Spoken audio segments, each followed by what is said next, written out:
l'affaire suit son cours.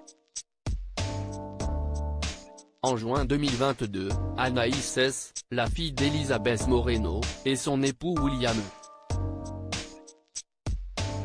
avaient obtenu un délai pour préparer leur défense.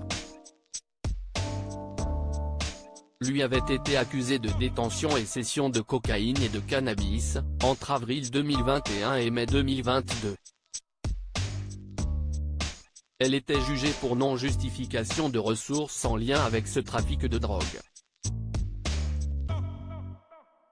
Le 20 octobre 2022, le verdict tombe. Selon les informations du journal Le Parisien, la mère de famille de 31 ans a été relaxée par le tribunal correctionnel de Vrilly-Courcouronnes, dans l'Essonne.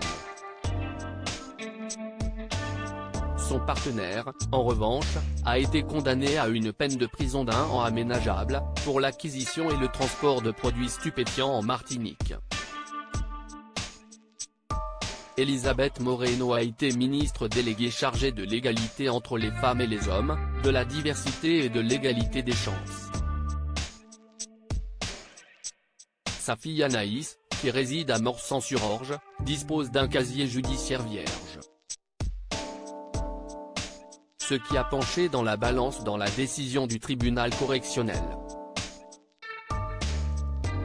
William E., son compagnon, avait en revanche déjà été condamné en 2018 à 3 ans de prison pour participation à une association de malfaiteurs et blanchiment, en lien avec un trafic de stupéfiants. Mon client a été relaxé pour une partie des faits qui lui étaient reprochés, indique son avocat, maître Robin Binsart.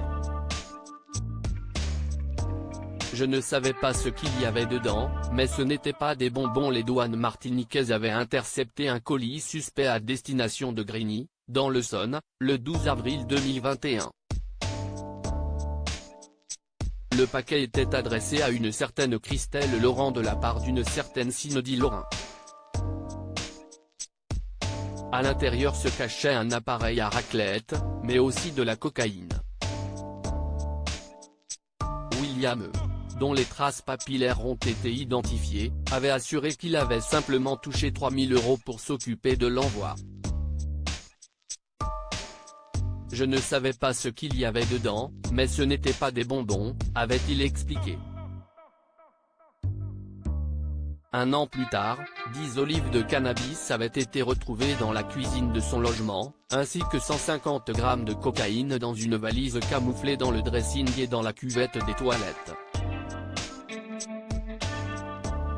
Si est un soulagement, face à la peine assez lourde de 2 ans qui avait été requise, poursuit son avocat. Il a aujourd'hui la certitude de pouvoir rester en liberté, et ainsi poursuivre ses projets personnels et professionnels.